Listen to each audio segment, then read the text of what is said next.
Good morning po sa inyo lahat. Ang topic po natin for today ay kung paano po mag-sign up po ng Mastercard, ng prepaid Mastercard po ng Manga.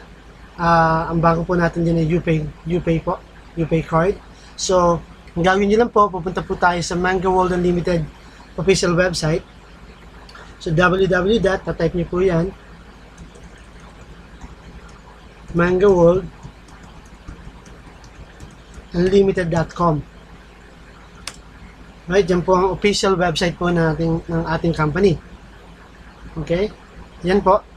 So from here, ito po yung front page po ng ating Manga World Unlimited website. So dun po sa upper portion po, yung banner po natin, yung header natin, nandun po yung activate your free prepaid Mastercard today, sign up now. So yan po yung kiklik nyo po. Okay? Click nyo po yan. And then it will bring you to the page of UPay card application. So, pipiliin nyo po yung personal account nyo. Okay? Ang maganda po rito, ma'am, sir,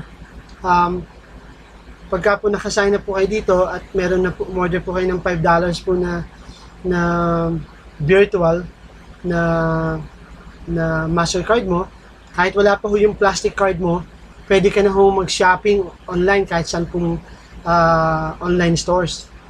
No? And it's up to you if you wanna request for your plastic card. I suggest mag-ano ka po niyan, order ka po niyan. It's $19.99 po or $15. Yung pong shipping, depende po yan sa country kung saan po isi-ship, ano?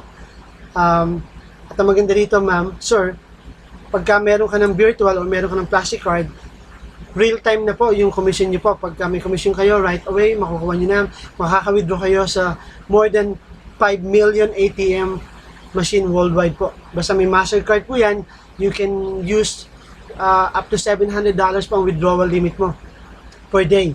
Pero yung pong pag-transfer po ng pera up to I guess 10,000 to 20,000.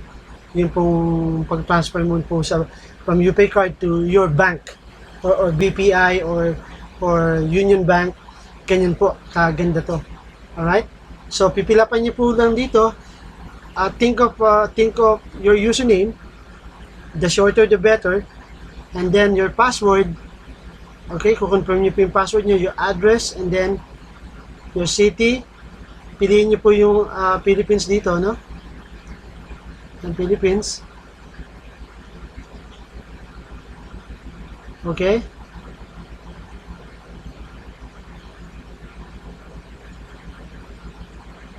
Ayan, Philippines.